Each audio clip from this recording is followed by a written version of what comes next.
بسم الله. شايفين عامله ازاي؟ عايزه اسمعكم صوت بقى القرمشه بعد اذنكم. بسم الله.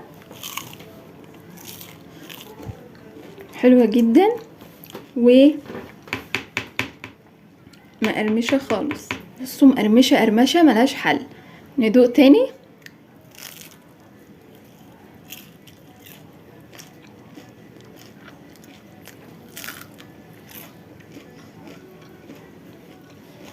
حلوه حلوه حلوه، ان شاء الله هتعجبكم باذن الله. يلا بينا نعمل القطايف السريعه، مش هتاخد وقت خالص، ومقاديرها بسيطة خالص. نسمي الله ونصلي على الرسول. اللهم صل وسلم على سيدنا محمد وعلى آله وأصحابه وسلم. أول حاجة هنبدأ بيها الشربات. أول حاجة كده هنبتدي بيها عشان هو بيبقى تقيل وبارد، وهقول لكم برضو على تكاية كده هتبقى حلوة جدا معاكم، هتخلي القطايف تبقى مقرمشة لأطول وقت ممكن. معانا هنا 3 كوبايات من السكر، عليهم 1.5 كوباية من المية، ونص عصرة ليمونة. تمام. هنسيبهم بقى على البوتاجاز كده من 12 ل 15 دقيقة، ومش هقلبه، مش هاجي جنبه خالص علشان ما يسكرش ويعمل كتل من السكر، وهسيبه لغاية ما يبقى شربات تقيل بس كده. وفي اخر حاجة خالص، في اخر غلوة، هرش عليه رشة من الفانيليا. هنا بعد كده هنعمل بقى عجينة القطايف. معايا هنا 2.5 كوباية من الدقيق المنخول، ورشة من الملح، ومعلقتين كبار من النشا، وكمان هنزل بمعلقة كبيرة من السكر، ونص معلقة من البيكنج باودر، ونص معلقة من الخميرة. تمام. هحط كده الخليط ده كده على جنب، هوريكم بقى الشربات بقى عامل معايا ازاي.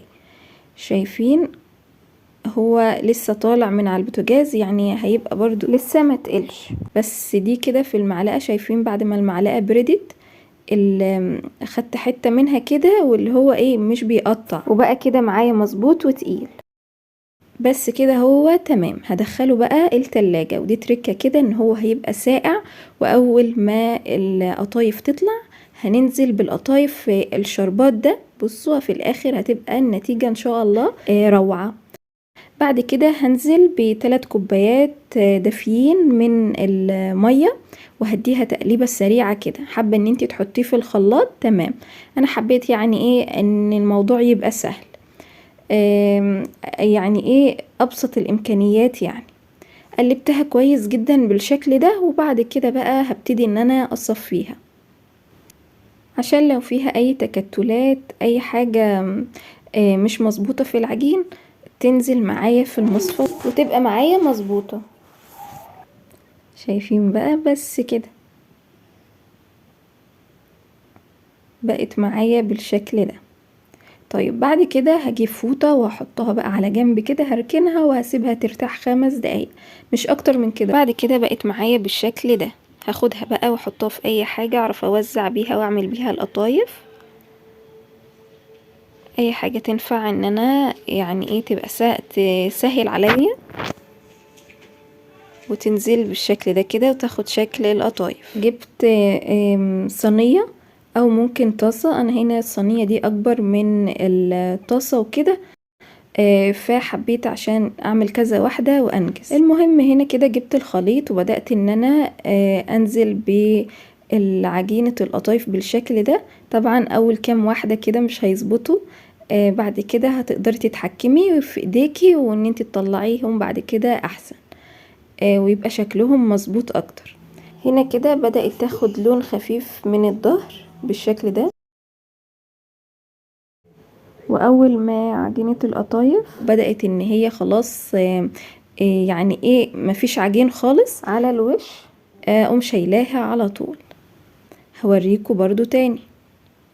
وطبعا هناخدها ونحطها في فوطة بالشكل ده عشان ما تنشفش معانا، وعشان لو نشفت ونيجي بقى ان احنا نحشيها والكلام ده هتبقى هتتقطع مننا ومش هتبقى مظبوطة معانا. هنا كده شايفين بدأت الدنيا تظبط معايا شوية. هنا شايفين بدأ السوا من بره لجوه. اول ما يبتدي العجين بقى يختفي وتبتدي تستوي معايا، هقوم مطلعاها على طول. عايزه اقول لكم على حاجه برضو، وانتي بتعملي القطايف لقيتي الفتحات بتاعتها كبيره شويه، الثقوب بتاعتها كبيره شويه، ده كده سبب ان الخميره اشتغلت اكتر، فممكن تحطيها في الخلاط او زي ما احنا كنا شغالين بالمضرب شويه ميه ونضربهم ضربه خفيفه كده وبس. هترجع كويسه معاكي وتشتغلي بيها برضو عادي. بعد كده هجيب بقى الحشوات بتاعتنا اللي عايزين يعني ايه الحشوات التقليدية بتاعتنا. معايا هنا جوز ومعلقة من السكر، وكمان معايا شوية من الفول السوداني مدياله تشويحة كده مع شوية زبدة. تمام. ومعايا كان شوية بندق. طبعا جرشت الكلام دوت البندق والفول، جرشتهم كده مع بعض وبدأت ان انا احشي بيهم. جبت طبق تاني فيه شوية من الزبيب، اخدت النص الكمية اللي عملتهم في الاول مع ده، عشان عندي في البيت بيحب زبيب وفي مش بيحب الزبيب، فعملت ده وده. طبعا ليك حرية الاختيار والحشوة اللي انت عايزاه. وبعد كده بدأت ان انا احشيها بالشكل ده كده، سهلة خالص وبسيطة، بتتقفل معايا بكل سهولة والحمد لله مش بتتقطع، وماشية معايا الحمد لله كويس جدا وبتتقفل بكل سهولة.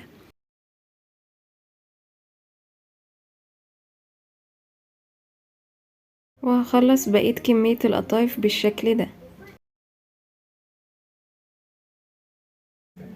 بجد بجد جربوا الطريقة دي هتعجبكم جدا. وبقوا معايا كده شايفين حلوين جدا وكمية حلوة خالص ما شاء الله. بعد كده هجيب بقى مقلاية احط فيها شوية من الزيت بالشكل ده، وهنزل بقى بالقطايف. ممكن بعد كده لو خايفة ان هي تتفك منك في الزيت حطيها ربع ساعة في الفريزر وتطلعيها على النار على طول. بس كده هبتدي بقى ان انا كده يعني على نار متوسطة، هي طبعا على العين الكبيرة، وبعد كده هبتدي ان انا اقلبها.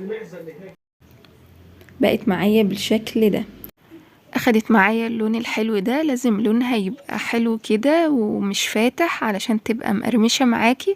وكمان اول ما طلعت من الزيت صفيتها وبعدين نزلتها في الشربات على طول. الشربات معايا بارد ومطلعاه من التلاجة كمان، والقطايف معايا سخنة لسه طالعة من على النار، حطها على طول في العسل فهتديكي قرمشة حلوة جدا لأطول وقت ممكن. وتطلع من الشربات نحطها في مصفى على طول عشان تصفي الشربات الزايد منها.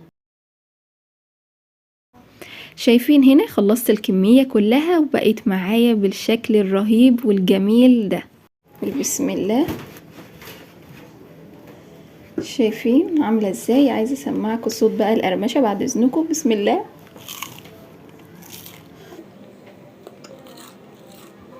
حلوة جدا مقرمشة خالص، يعني بصوا مقرمشة قرمشة ملهاش حل. ندوق تاني.